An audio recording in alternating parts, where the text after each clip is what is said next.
आपका वेब दुनिया में बहुत बहुत स्वागत है। आप दोनों कैसे हैं? पहले एक एक करके बता दें। मैं तो ठीक हूँ। नमस्ते, मैं तौफीक कुरैशी और मैं बिल्कुल ठीक हूँ और मुझे बहुत अच्छा लग रहा है कि मैं आपके शो पर आया हूँ। Thank you very much. नमस्कार, मैं विक्रम घोष एंड मुझे भी बहुत खुशी है वेब दुनिया में हम पहुंच गए आखिर।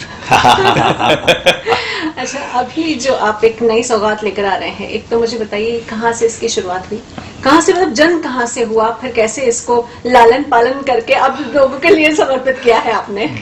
देखिए, ये जो जन्म हुआ है, सौगात का नाम है रमता, मतलब विक्रम जी का रम और तौफीक का ता, रमता। और ये नामकरण इन्होंने किया है। मैंने और रमता का मतलब होता है प्लेफुलनेस। तो विक्रम दा ने जब मुझे पूछा कि भाई, ये मेरे दिमाग में आया है कि हम दोनों परकशनिस्ट हैं, हम दोनों मिलकर के एक एल्बम करते हैं, तो मैंने तुरंत ही हाँ बोल दिया। बिकॉज मैं इनका बहुत एडमायर हूँ, इनकी म्यूज़िक का, रिदम स्केप से जब से आए किया है इन्होंने, और इनकी प्लेइंग का भी काफ़ी पहले से जब ये बजा रहे हैं। तो और मेरे जैसे ये भी रिदम को एक्सप्लोर करते हैं यूजिंग वॉइस, बॉडी, अलग अलग एलिमेंट्स, प्लेइंग डिफरेंट परकशंस। तो इनकी भी ये आदत है कि ये जो चीज़ मिलता है हाथ में लेके बजाना शुरू कर देते हैं। मेरी भी बचपन से ये आदत रही है। तो मुझे लगा कि ये अगर कोलैबोरेशन करना है तो विक्रम दास से अच्छा दूसरा परकशनिस्ट शायद ही मुझे मिले। है बहुत सारे परकशनिस्ट हैं, I love all of them, I respect all of them, but ये हम दोनों की वेवलेंथ ना, मैंने नोटिस किया कि ऑलमोस्ट सेम है। हम we are on the same page. वो इंग्लिश में कहते हैं ना कि we are on the same page. हमारे थॉट प्रोसेसेस बहुत मिलते जुलते हैं। हमारे घराने के भी एक है कि हमें दो बड़े बड़े दिग्गज कलाकारों से हमें एक सौगात मिली है। मुझे अपने अब्बा जी से, उस्ताद अल्लाह रखा खान साहब, और इन्हें इनके पिता पंडित शंकर घोष जी से। तो एक तरह से बहुत कुछ हमारे बीच में सेम है, सिमिलर है, इसलिए मुझे लगा कि ये सौगात रमता जो है इनके साथ ही होनी चाहिए। अब जैसे बात करते हैं, पिताजी, दोनों के ही पिताजी जिस तरीके से आपको आशीर्वाद देकर गए हैं, वो खून में भी है, वो आपके हाथों में भी है, वो आपके सोच में भी है। जब दो लोग ऐसे मिलते हैं जो अलग अलग घर से तो हो, लेकिन आपका जो प्यार है वो तो रिदम है, तब कितना आसान, और कभी कभी क्या कुछ लड़ाइयाँ भी हो जाती है। अजीब बात तो ये है कि देखिए, जब भी आप कोई प्रोजेक्ट करते हैं या कोई काम करते हैं किसी के साथ, वो कोई फिल्म हो, कोई एल्बम हो, कॉन्सर्ट हो, आप ऑन बोर्ड जब आते हैं, आपके दिमाग में एक छोटा सा जगह होता है कि शायद थोड़ा बहुत तो अनबन हो ही सकता है। क्योंकि दो अलग इंसान है, दो अलग सोच है, जितना भी कॉमनैलिटी हो, जितना भी सिमिलैरिटी हो, लेकिन मैजिकल बात यह है कि तौफीक भाई और हमारा इस प्रोजेक्ट के जरिए सिर्फ नहीं, एक भी कॉन्सर्ट के जरिए, और हमने काफी साथ बजाए हैं, कभी नहीं हुआ।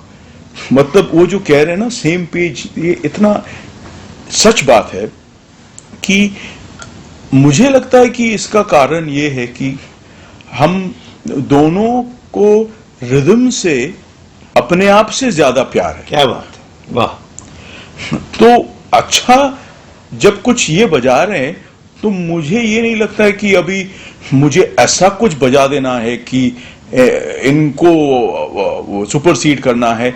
मुझे तब लगता है कि अरे, ये इन्होंने ये बजा दिया तो मेरा इसमें से कुछ नगेट मैं ले लेता हूं, सीख मिल जाए, I learn something in the moment from him, और वो जो थॉट है वो उससे क्या हो जाता है, कॉन्सर्ट के लिए या एल्बम के लिए अच्छा है वो, क्योंकि उसमें ईगो नहीं आता है इंसान का। और इसके साथ में ये जोड़ना चाहता हूं कि एज पीपल ऑल्सो, आर्टिस्ट तो है ही है, सिनर्जी है, लेकिन एज पीपल ऑल्सो तौफीक भाई के साथ एक अजीब सा बॉन्ड है, अजीब सा एक लाइकिंग है, कंफर्ट जोन है, जो भी आप कहिए सब कुछ है। और उससे क्या है, एक भरोसा पैदा होता है कि आप you are in safe hands with this artist, as an artist, as a friend. बिल्कुल। तो इसीलिए रमता है। अच्छा, ये जो तबले की थाप होती है, मुझे वो दिल की धड़कन की तरह लगती है। वो कभी बढ़ जाती है, कभी रुक जाती है, कभी रुकना मतलब थोड़ा सा ब्रेक ले लेती है। आपके लिए तबला क्या है? या मेरे लिए तबला, देखिए आपने सही कहा कि रिदम का जो रूट है वो तो हार्ट बीट है, और हार्ट, हम तो हार्ट नोट नहीं कहते ना, हम हार्ट बीट कहते हैं। हाँ, बिल्कुल। तो पहले बीट आया फिर नोट आया। ये बहुत बड़ा क्या बोलते हैं ना इसको, डिबेट का टॉपिक है सर। मैंने छेड़ दिया। नहीं, मुझे भी लगता है कि पहले, शायद मुझे लगता है कि पहले ताल ही आया है, पहले बीट आया है। बिकॉज जैसे उन्होंने कहा कि हार्ट बीट है, हमारी सांसें भी तो रिदम में चलती है, हमारा पल्स भी रिदम में चलता है, तो लय तो हमारे अंदर ही है। हाँ, लय तो हम लोग उसको रोज ही फील करते हैं, हम बात करते हैं वो भी एक लय में होता है। आपकी लय अलग, इनकी लय अलग, मेरी लय। सॉरी, आप कंटिन्यू करें, आप कुछ बोल रहे थे। आप देखिए, हम अगर बीट जो है ना, या रिदम जो चीज है, आपने पूछा तबले के बारे में, मैं थोड़ा सा एम्बिट को बढ़ा देता हूँ, रिदम लेता हूँ। रिदम क्या चीज है? आप हमसे बात कर रहे हैं, आप हमसे जब मिले, नमस्कार, आप कैसे हैं, मैंने कहा, या तौफीक भाई, अरे हम तो बहुत अच्छे हैं, कितने दिन बाद मिले आपसे। ये पूरा, इसको आप वेव फॉर्म में देखिए, वेव फॉर्म में देखेंगे ना, ये रिदम निकलेगा, ये पूरा रिदम है। Accent and modulation is rhythm. तो हर चीज हमारे इर्द गिर्द रिदम है। हम भाषा जो यूज कर रहे हैं वो रिदम है।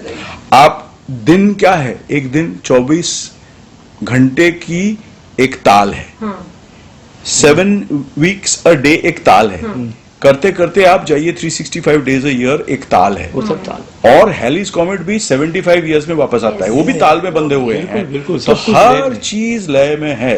तो हम क्या चीज है? लय हमारे अंदर है और हम लय के साथ जुड़े हुए हैं। अभी जैसे इन्होंने बोला, उसको अगर हम डिफाइन करने जाए तो ये बोला ना कि भाई अरे आप कैसे हो, कहाँ हो, तो कुछ जैसे धा करते दिन, धाधा करते दिन, टकराव धा करते दिन था, ये वो कहता, अरे कहाँ थे तुम, कहाँ थे? अरे मैं तो इधर ही था, बस अब बहुत दिनों के बाद आपके साथ मिल रहा हूँ। अच्छा, वापस घर गए तो फिर बोले इतने दिन बाद वापस आए, अरे कैसे हो, था के ना तू ना के ना, बहुत दिनों के बाद मैं नाराज हूँ। अच्छा, एक हाल ही में, जब कुछ ही दिनों पहले की बात है, हमने तबले की वो थाप खो दी जो अब वापस नहीं होने वाली, बचने भी नहीं वाली, और बस वो थाप कहीं छुप कर रह गई, और वो बहुत दुख का क्षण था हर एक के लिए। जी, डेफिनेटली तबला के लिए बहुत बड़े शख्स रहे हैं, आपके भाई रहे हैं। वो रिक्तता कैसे आप दूर कर रहे हैं? वो तो दूर नहीं हो सकती रोना जी। कैसे ना कि वो एक ऐसा एक वैक्यूम हो गया है ना, कि वो भरना मुश्किल है। हमारी कोशिश है कि हम उससे बाहर निकले। एक बहुत बड़ा धक्का मिला हम लोगों को, और बट एक बात है कि मैं हमेशा, मतलब जब भी मैं अपने आंखें बंद करता हूँ तो मेरे पीछे, आंखों के पीछे जाकिर भाई अगर आते हैं तो वो यही कहते हैं, come on get on with it. He would always say that.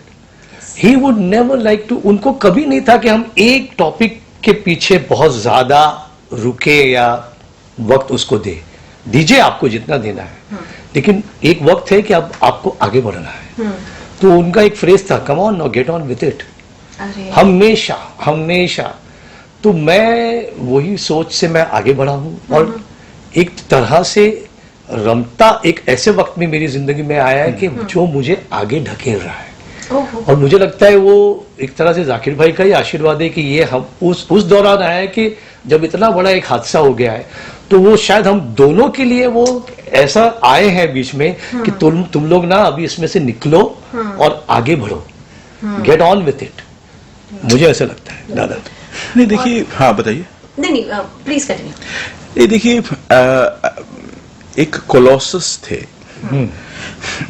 ऐसा एक शख्स, ऐसा एक इंसान, सिर्फ म्यूजिशियन नहीं, एज अ पर्सन भी मैं कह रहा हूं, इतना हाइट पे पहुंचते हुए भी इतना ह्यूमिलिटी, और ये फॉल्स ह्यूमिलिटी कभी नहीं था, क्योंकि हम उनको सारी जिंदगी जानते थे। Of course not like Taufiq भाई, वो तो भाई थे, but I knew him from the age of 3।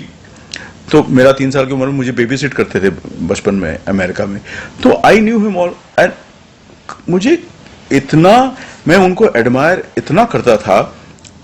Playing तो ऐसा कोई तबला वादक है ही नहीं जो उनको एडमायर नहीं किया हो और उनसे इन्फ्लुएंस ना हुआ हो, but even as a person इतना इंस्पायरिंग। और मेरी जिंदगी में खास करके कुछ कुछ ऐसे इंपॉर्टेंट पॉइंट्स में आके कुछ बातें कह के चले गए थे कि आज अगर आप मुझे इंटरव्यू कर रहे हैं, इवन आज मैं तौफीक भाई के साथ रमता बजा रहा हूं, तो कहीं उनका एक इंपॉर्टेंट रोल है। बिल्कुल है। विक्रम को जितना उनसे हो सकता था धकेल देना कि तुम जाओ वहां, तुम्हारा ये इससे भी आगे जगह है तुम्हारा।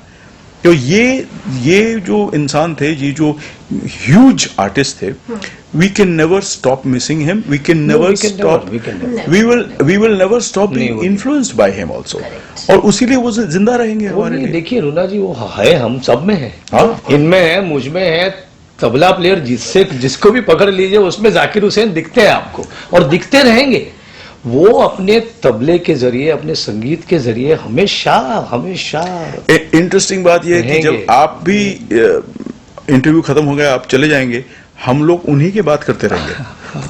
हमारा तो नहीं, हम उनके टॉपिक से हम बात इसलिए करते हैं, निकल नहीं सकते हैं, क्योंकि हम उनसे इंस्पिरेशन लेते हैं। वो हमेशा मुझे इंस्पायर किए हैं, पुश किए हैं कि भाई तुम कुछ करो। और इसलिए हमेशा वो, जब मैंने फिल्म इंडस्ट्री, मैं जब क्लासिकल म्यूजिक छोड़ के फिल्म इंडस्ट्री में गया, जी जी, मैंने सबसे पहले जाकिर भाई से बात की, बाद में अपने पिताजी से बात की कि मुझे क्लासिकल म्यूजिक अभी नहीं करना है, क्योंकि मैं उस वक्त रिकॉर्डिंग्स में घुस गया था 1986 में, and I was playing with some of the top music directors, and I said मैं इसके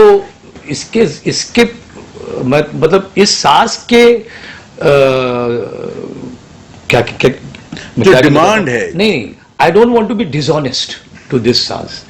मैं ये भी करूं, वो भी करूं, नहीं करना है मुझे। ये साज जो है, ये it demands a lot of commitment and submission, जो मैं नहीं दे पा रहा हूं, मुझे वो करना है। तो जाकिर भाई ने उस वक्त मुझे एक ही बात कही थी कि नहीं तुम्हें ये करना है, तुम म्यूजिक कर रहे हो, ऐसी कोई बात नहीं है। अब्बा जी ने भी इतनी फिल्मों में म्यूजिक दिया है, मैंने भी इतने फिल्म के गानों में बजाया है। उस वक्त उन्होंने फिल्म में म्यूजिक देना नहीं शुरू किया था जाकिर भाई ने, इन दैट सेंस। तो बोले कि नहीं तुम जाओ, और तुम अभी यंग हो, ऐसी कोई नहीं है, तुम जाओ, you go there, explore that, और नहीं भी वर्कआउट हो तो 2-3 साल में तो आप यहाँ आ सकते हो, don't worry, we have your back. वो बहुत बड़ा स्टेटमेंट था मेरे लिए कि वी हैव योर बैक। अच्छा, आप कहने के लिए आप ऐसे व्यक्ति हैं जो साथ बजा रहे हैं, लेकिन शब्द भी आपके कान में पड़ते होंगे। आज के समय में जितने भी शब्द फिल्मी, गैर फिल्मी, मतलब क्या बोलते हैं ना, 4 बोतल वोडका भी हो जाता है, तो कभी टल्ली हो गई, ये भी होता है। हाँ। क्या इन सब चीजों का आप पर फर्क पड़ता है? बिल्कुल पड़ता है, बिल्कुल पसंद नहीं है, सीधी सी बात है। नहीं, देखिए क्या है, मैं तो बहुत सारे गानों में मैंने रिदम का योगदान दिया है, तो मैं तो यही सोचता हूँ कि हर गाना जो कोई भी कंपोजर बनाता है या कोई लिखता है, वो एक मेहनत से करते हैं काम, चाहे वो कुछ भी हो। मैंने एक गाने में बजाया था, उसमें क्या था, वो मिर्ची मिर्ची कमाल कर गई, धोती को फाड़ के रुमाल कर गई। हाँ। तो उसमें मैंने रिदम प्रोग्रामिंग की थी। लेकिन हम जो काम करते समय हम पूरे श्रद्धा से, हम पूरे कमिटमेंट से काम करते हैं कि ये गाना हिट हो जाएगा। हम ये तो देखिए, हर चीज में अपना एक, क्या कहना चाहिए, उनका एक, इट्स वेरी डिफिकल्ट टू से कि ये ऐसा है तो ऐसा क्यों है, ये नहीं है। हाँ। उन्होंने अपनी मेहनत से काम किया, हम अपनी मेहनत से काम कर रहे हैं। मैं ये सवाल इसलिए आप दोनों से खास तौर पर से पूछ रही हूँ, क्योंकि आप जो क्लासिकल घराने से और शास्त्रीय संगीत को इतने आगे ले जाने में जितने बहुत चुनिंदा लोगों में से नाम आते हैं, उसमें से आप दोनों का नाम बहुत बड़ा आता है। आप कंधे पर एक रिस्पॉन्सिबिलिटी लेकर चलते हैं कि मुझे नई जनरेशन को क्या सिखाना है, क्या दिखाना है। और आप सर्टनी कलाकार हैं, तो आप भी ऑब्जर्व करके सीखते होंगे कि अच्छा ये चल रहा है मार्केट में। देखिए, नहीं देखिए भैया, मैं सीधी सी बात है, लता मंगेशकर जी ने लग जा गली भी गाया है, और कभी मैं जूली लगती हूँ, कभी मैं, तो ऐसा कुछ नहीं है। देखिए, म्यूजिक हमें जब दिया जाता है कुछ काम ना, तो हमें उसे कमिटमेंट के साथ करना है। हम वहां पे किसी भी चीज की इंसल्ट नहीं कर रहे हैं, हम अपना काम कर रहे हैं, लेकिन ये है कि हमारे ऊपर एक रिस्पॉन्सिबिलिटी है, तो वो करने के बाद जब हम अपना काम करेंगे तो वो रिस्पॉन्सिबिलिटी हम बतौर पूरी सच्चाई से और पूरे कमिटमेंट से लेके जाएंगे आगे, और वो कर रहे हैं हम लोग। देखिए, मैं थोड़ा सा जैसे सहमत भी हूँ तौफीक भाई से, मैं थोड़ा ऐड करूंगा इसके साथ कि एक बैलेंस होता है, हर जमाने में एक बैलेंस होता है कि हर जमाने में ही थोड़ा सा जिसको कहता है चीकी लिरिक्स, ये पहले भी था, बिल्कुल था, हाँ, आज भी है, बट मेरा ये सोचना है कि हमारा रिस्पॉन्सिबिलिटी ये है कि वो बैलेंस को थोड़ा सा ठीक से बरकरार रखे, कि हम अगर जैसे आप देखिए गुलजार साहब की पोएट्री, अब हमें इस पोएट्री या इस टाइप के काम को भी जिंदा रखना है, और इस किस्म के लिरिसिस्ट आज भी हैं, बिल्कुल अच्छे हैं, बट ज्यादा काम नहीं मिलता है उनको, ये भी है। It is there is a trend, कभी कभी ना मार्केट ऐसे जाता है, ऐसे जाता है, ऐसे जाता है, टेढ़ा होता है, इधर जाता है, नदी की तरह है। तो मुझे लगता है कि उस ट्रेंड को थोड़ा सा हमारे जो सेंसिबिलिटीज है उसे हम थोड़ा सा दिशा दिखा सकते हैं, जो आपके प्रश्न में भी था। तो मैं एक सोल्यूशन देता हूं इस मामले का। देखिए, मैं बहुत कुछ कह जाऊंगा, जरा सा भी वल्गर नहीं लगेगा आपको। हाँ जी। धाती धागे ना थू ना कर धाती ताके ना थू ना करते कता खट्टे धिन्ने धा। अब ये है सोल्यूशन। सब इंसान को अभी रिदमिक भाषा में भाषा बोलना है। हम लोग का एल्बम में एक पूरा ट्रैक है दम करके, जिसमें हमने पूरा एक्सप्लोर किया रिदमिक भाषा को। कुछ भी आप बोलते जाइए, कुछ खराब नहीं लगेगा, आपका इंटेलेक्ट को भी ठेस नहीं पहुंचेगा, आपको कान को नहीं पहुंचेगा, आपको बहुत अच्छा लगेगा। This is the magic of rhythmic language, and rhythmic language is a huge part of Indian culture. Thank you. Thanks a lot. Thank you रोना जी।